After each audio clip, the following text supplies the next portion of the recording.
Welcome, welcome, welcome everyone to Sister Wives with Mary Jane Kay. Today, I'll be breaking down Seeking Sister Wife, Season 1, Episode 2, Risky Business. As I recap, I'll give my commentary on what I'm seeing on the show. The episode opens with the Aldridges. Melina shares her secret while FaceTiming. She explains that she loves children and she can't have children of her own. It makes her feel like she has less to offer, and she was drawn to polygamy because she can still have a big family with lots of kids, even if she can't have her own children. Vanessa feels Melina's loss because she has her own baby, and she knows she can't experience that joy, and she understands that, and she empathizes with that. Jeff is grateful that Melina shared, and he tells Melina she doesn't need to feel that that limitation will affect the way that they value her. They have plenty of kids and won't hold it against Melina or moving forward with her if she can't have biological kids. Vanessa says Jeff is very loving and he values every woman with the same respect, regardless of whether she can bear children or not. Charisse thinks it was great and that everything went great with the FaceTime, and Vanessa got to finally meet Melina face-to-face through video chat.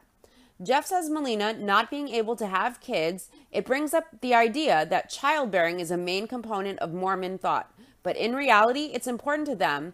But what's more important to them is the worth of the soul of the person, of the individual, and the worth of a soul of a person is great in God's eyes, and they would love Melina for who she is, regardless of whether or not she can have kids. Charisse says Melina's worth would not be determined by her ability to bear children. She can still contribute many things to their family. Charisse really likes Melina and sees a lot of potential for her to be a sister wife, and she hopes Melina feels the same, and Jeff would like to move forward with Melina. Back to Atlanta, Georgia, and the Snowden family, Ashley explains the situation with the previous sister wife moving in, and after 4 months it didn't work. Ashley explains that her previous sister wife was incompatible with her. She wasn't interested in more children, and she was more interested in Dimitri and having a relationship with Dimitri than she was interested in having a relationship with Ashley.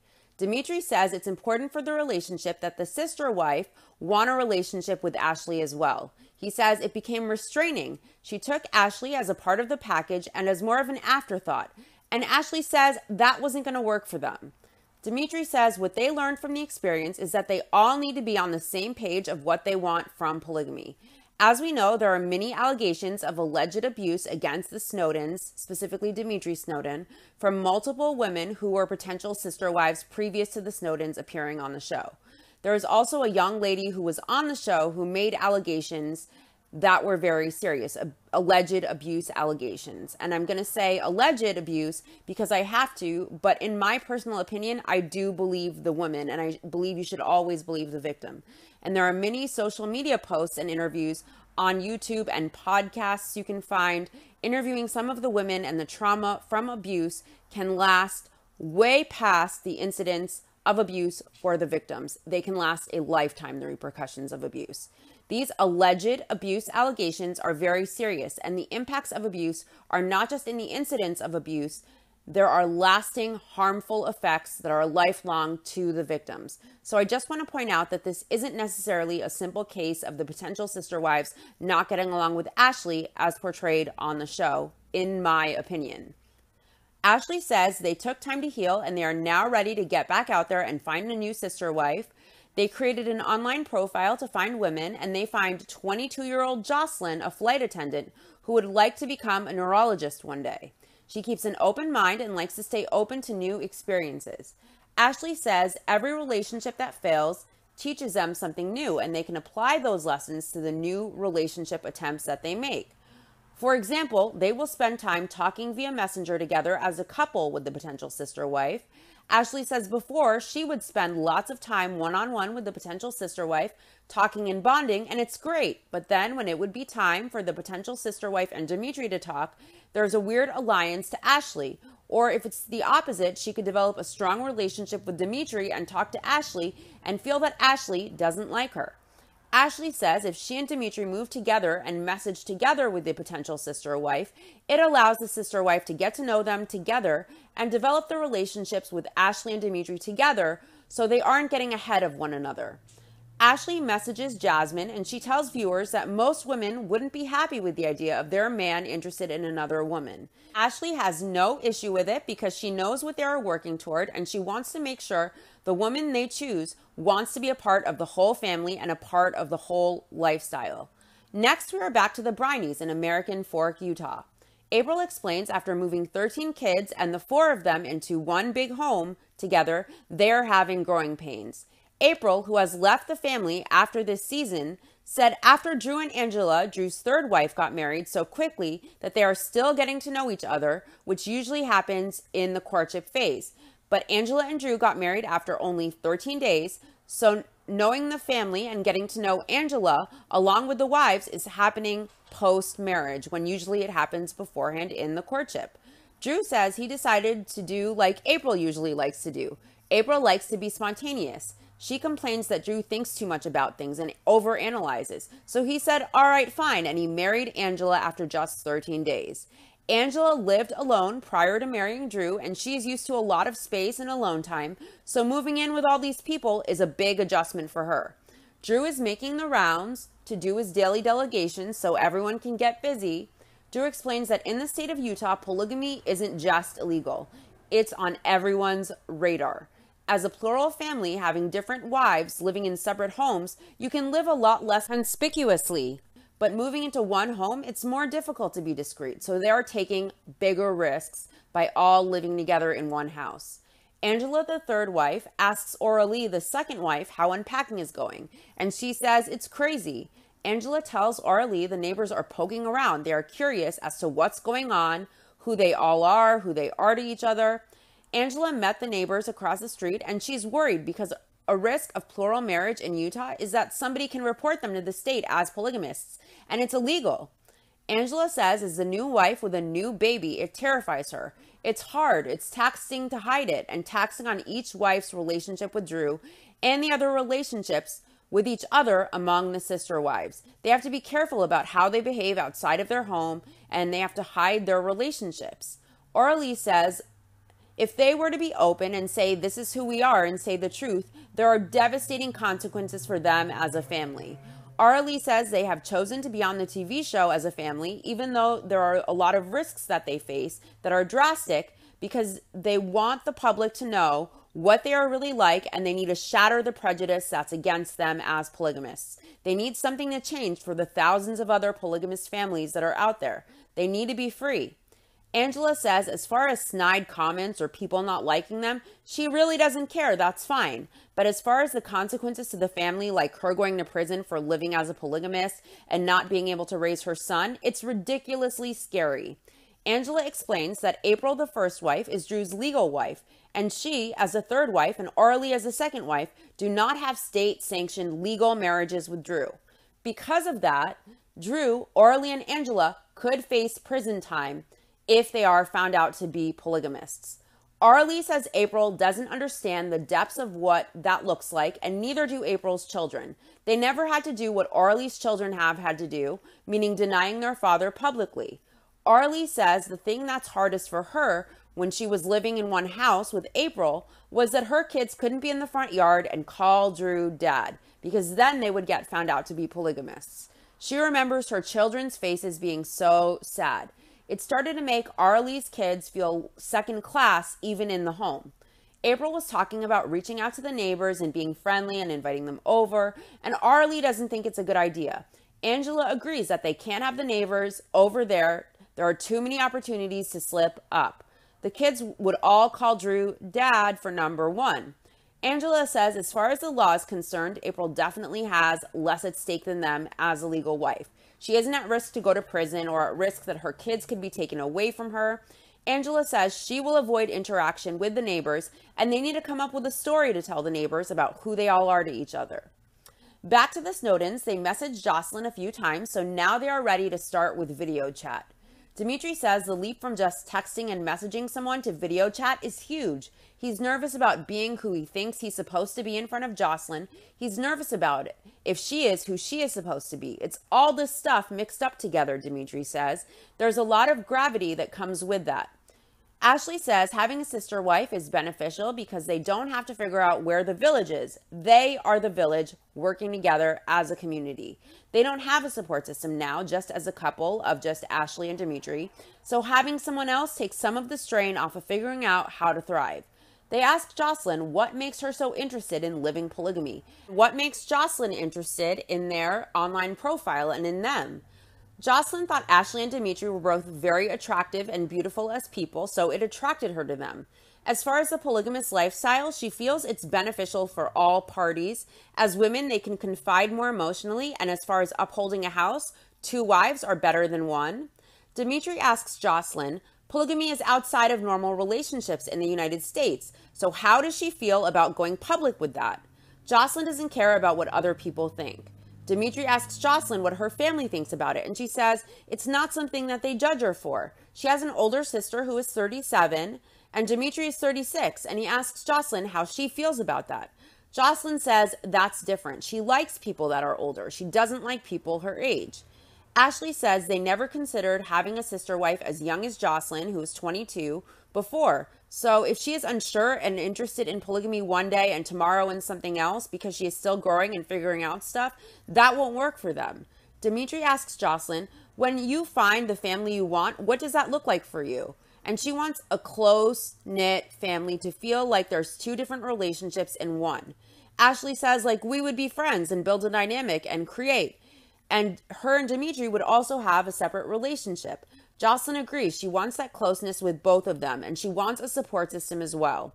Dimitri asks if Jocelyn wants children. He says they already have 2 kids and 1 on the way, and if they are to move forward, is Jocelyn okay being a mom on day 1 to their kids that they already have? And Jocelyn says she wants kids, and she doesn't know how many she wants. She is open. She doesn't have kids in her life now. All the kids that she had in her life are all grown up, and so she misses that. Dimitri thought that the video chat went well. The conversation was really good. Dimitri has concerns around if Jocelyn is ready to be a mom yet to his 3 kids, well, 2 kids and 1 on the way.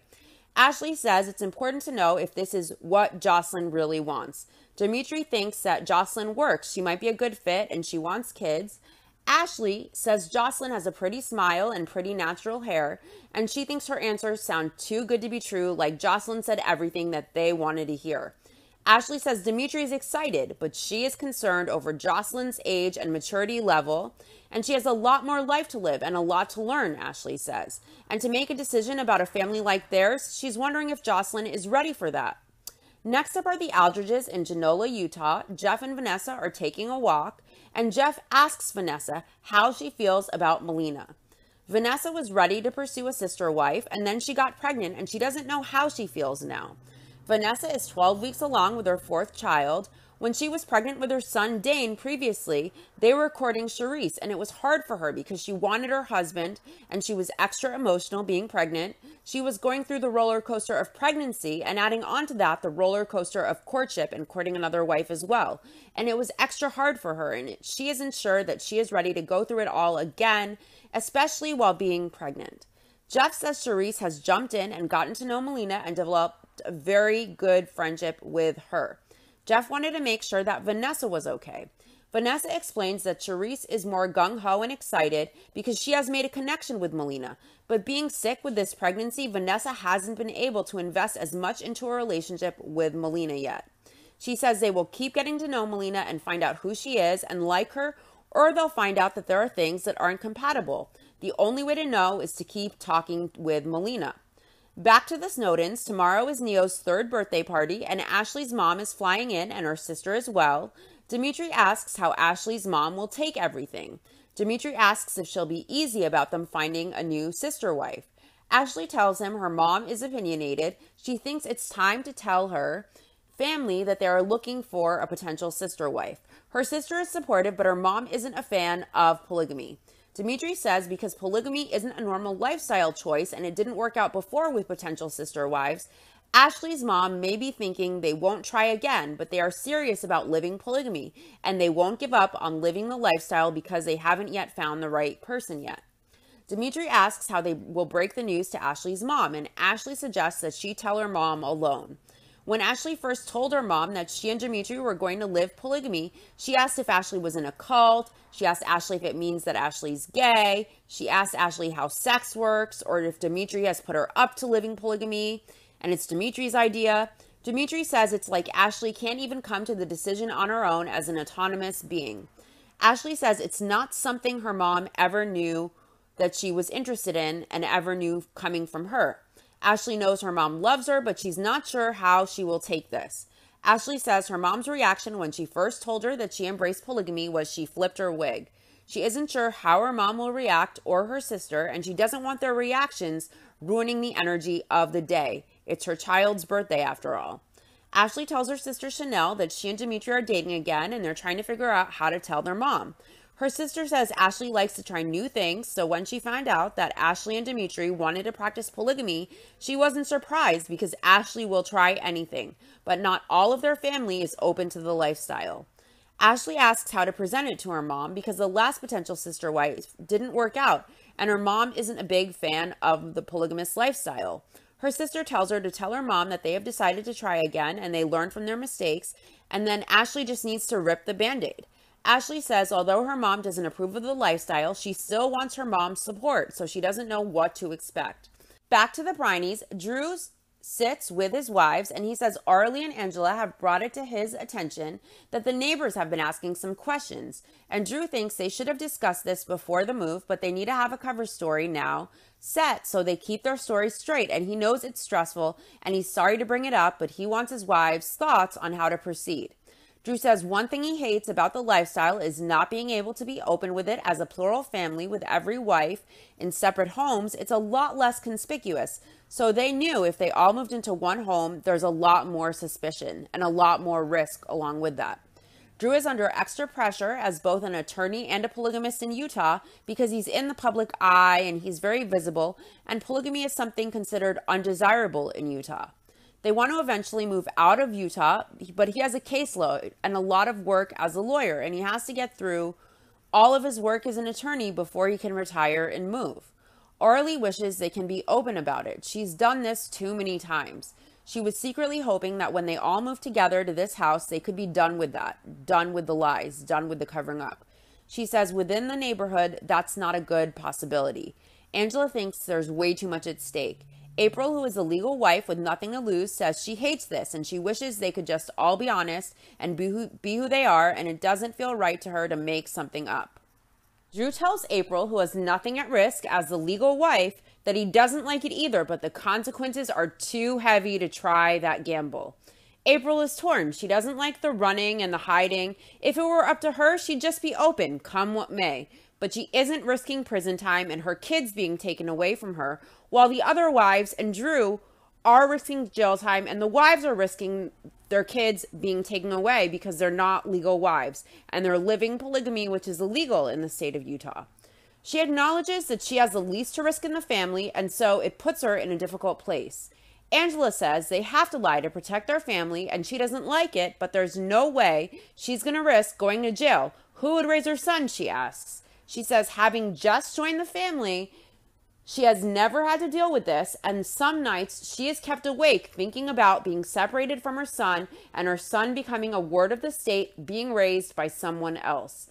April says it feels as though they are backed up into a corner and they don't have a lot of options. Angela says it's terrible. She asks what everyone wants to do. April says because she is the only legal wife, she has been the face of the family, but she doesn't want the other wives to be resentful of her for having to do that. She knows it's a sensitive topic, but she can't help that she married Drew first, and she doesn't like being resented for it. It's not something she's trying to take away from the other wives. She just is the only one who legally has Drew's name, so she can be more public about being his wife. Arlie says this is not something to be taken lightly. If the repercussions weren't so drastic and it was just about people being rude to them, that's one thing. But April doesn't have the same repercussions hanging over her head as the other wives who are not legal wives to Drew. April says she absolutely does have repercussions because she's losing her husband too if things go wrong, and that there are different repercussions, but it would still affect her too if she loses her husband.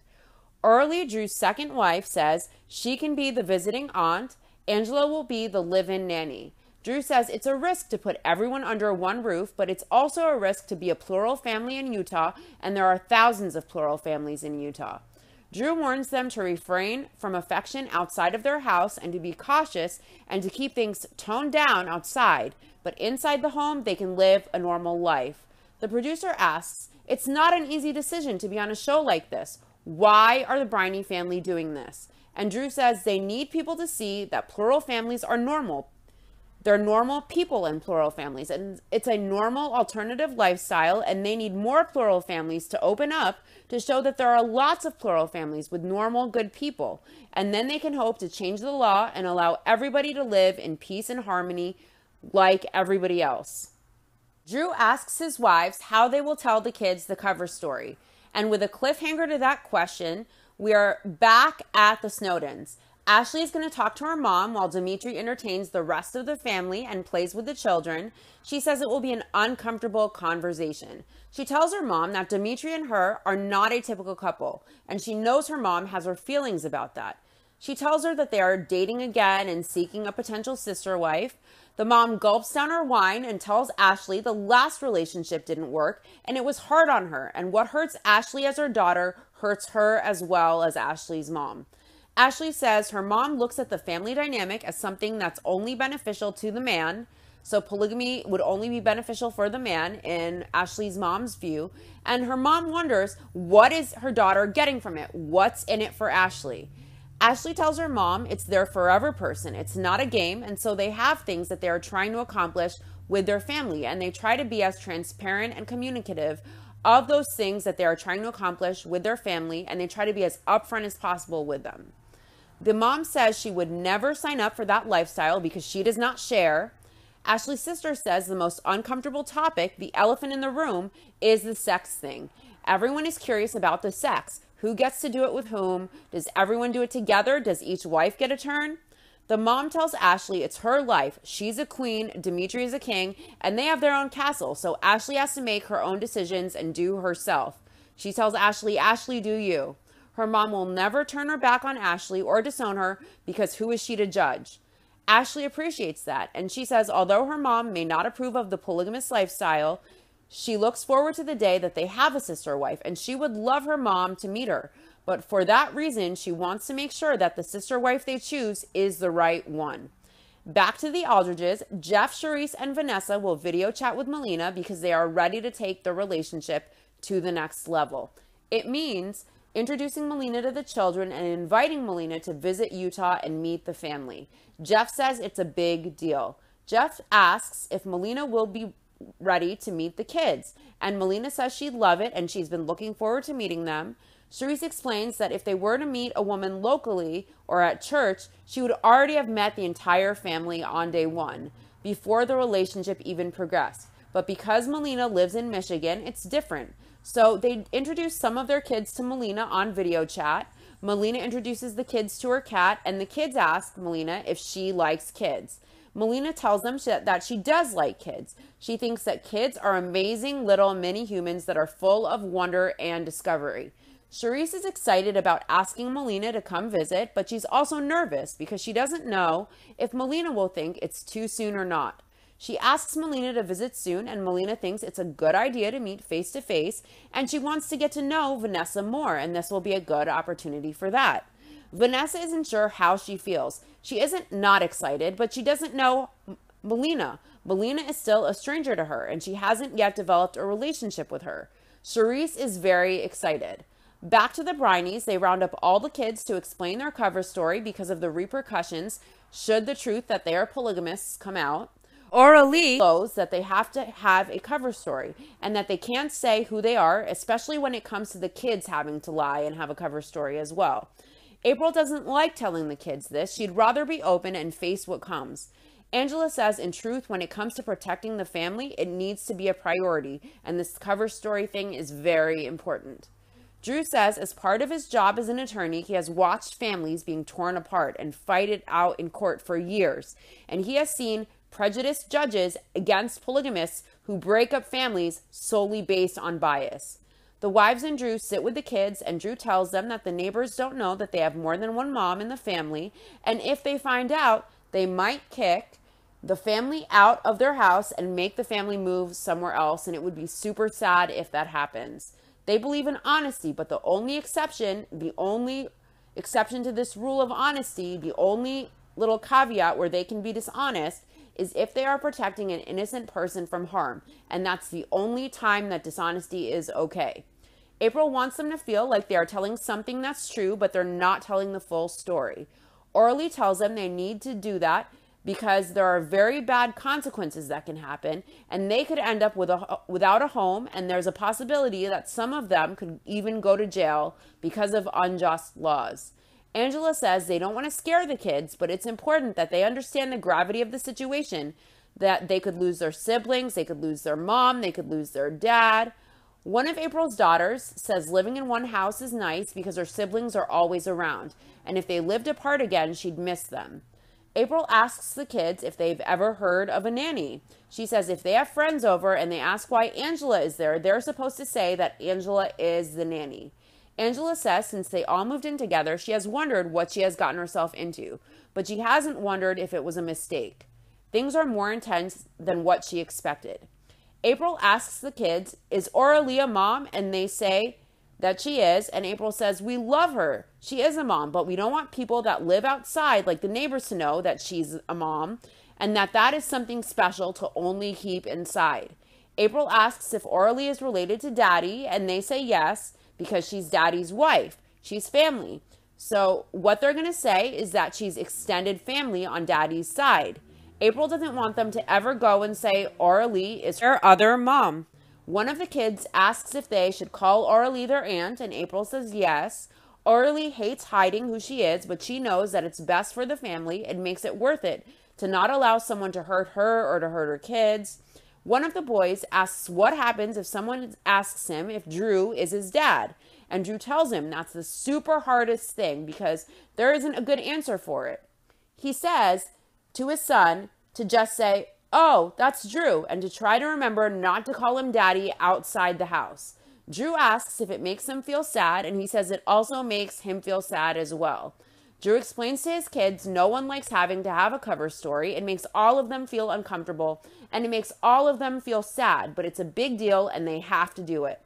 Drew feels really bad for the children not being able to be claimed by him as their father, and for them, outside of the house, not being able to call him dad. It hurts and it feels bad, but they have to pretend to not be who they are because they don't want to be prosecuted for living their religion.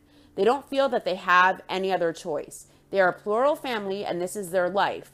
Even though I don't believe polygamy is a healthy lifestyle in general, I do believe if consenting adults live this lifestyle for faith-based reasons or otherwise, as long as they're consenting adults that have agreed to live this way, it should be allowed under the law, regardless of my personal opinion. It's not something I would ever do. It's not necessarily something that I would agree with, but I don't think people should be prevented from living however they want to live if they're consenting adults that agree to live in this way. I don't think it's healthy for these parents to decide to live polygamy and impose it on their kids and then ask them to lie about it. It gave me a really gross feeling when the Brownies sat their kids down on camera to ask them to lie. I don't think it's appropriate to put the kids in that situation. Next week, Melina visits, Jocelyn is heading to meet the Snowdens, and April tells Arlie she's the one person in the world who misperceives her. She wants it to change. Drew says since they have all moved in together, the house has been in complete chaos. Angela says she hasn't had the best feelings towards April. April walks away, and as we know, she divorced the Brownies after this season. That does it for this episode. Thanks for listening. Please like, comment, and if you're watching on YouTube, please subscribe. I'll see you guys Sunday for Season 1, Episode 5 of Sister Wives, and for the newest episode of 90 Days on 90 Day with Mary Jane K, my other YouTube channel. For my podcast listeners, if you would like to leave comments and hear back from me, feel free to check out my YouTube pages. I always respond to comments on 90 Day with Mary Jane K and Sister Wives with Mary Jane K, my YouTube channels. See you guys soon. Thanks so much for listening. Bye.